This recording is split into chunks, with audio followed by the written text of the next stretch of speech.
બાપી કન જઈ જઈને ઘંટ ખખડાઈએ, પેલા એ ખખડાય એટલે આપણે તોણી ખખડાઈએ, ઘરની રીહ ઘંટ ઉપર કાઢવાની.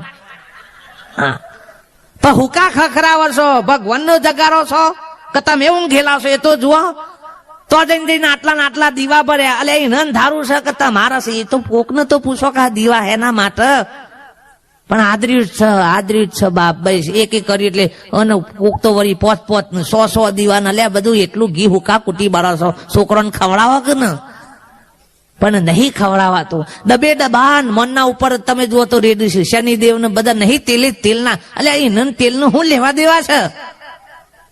ઉપરથી ચીકણું લાગ કરી નાખ્યું છે તો ઉપર ચોપડીને સાપ તમે જુઓ તો એટલું તેલ કોકને ખાવા હાલો તો મન હું કઈ રિહાઈ જાય. બાપ અને મન બધા ભેગા થયા આ સીતાને લાયા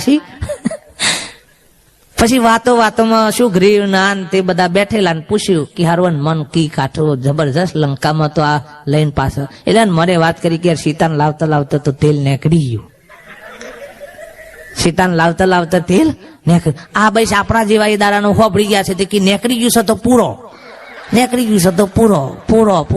એ દાડાનું આદર્યું છે બાપ. બસ તે કોઈ પૂઠ વાળતું જ નહીં કે ટોકી ભૂલ થઈ છે ઢોળાય છે ને કોકને ખાવા લોક લે બાપ.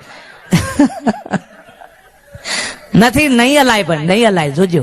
હા, ઘેર કોક માગવારો આવશે ને બાપ તો 3 દાડાનો ભૂખ્યો છું બાપ, કોક નહીં આપણે કે આગળ જા અને તો 56 ભૂખ ધરાવા